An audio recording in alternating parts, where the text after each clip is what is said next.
এটা হচ্ছে আমাদের ছোট ভাইজান, যার এক ডাকে হাজার হাজার মানুষ তার কাছে গিয়ে হাজির হয়ে যায়। এটা 21শে জুলাই না, যে ডিম আর ভাত দিবে, 200 টাকা 300 টাকা টাকা দিয়ে তোমার ভিড় জমাবে। এটা হচ্ছে আমাদের নওশাদ ভাইজান, যে সত্যের পথে চলে আর অন্যায়ের প্রতিবাদ করে। আর এই যে মানুষগুলো দেখছো, এগুলাও সব একই মানুষ, এরাও নওশাদের মতনই মানুষ, ওই সত্যের পথে চলা আর অন্যায়ের প্রতিবাদ করা। আজ অন্যায়ের প্রতিবাদের কারণে হাজারো মানুষ জিহালে চলে গেছে, আর অন্যায়ের প্রতিবাদের কারণে হাজারো মানুষ মার খেয়েছে, আর অন্যায়ের প্রতিবাদের কারণে অনেক মায়ের কোল খালি হয়ে গেছে।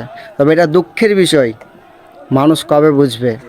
টাকা নিয়ে ভিড় জমাচ্ছে, ডিম ভাত খাওয়ার জন্য নিজের ছবি সোশ্যাল মিডিয়ায় ভাইরাল করে দিচ্ছে, আর সত্যের পথে লড়ার জন্য মানুষ মাথাকে ন্যাত করে স্বীকার করে নিচ্ছে। আস্তাগফিরুল্লাহ।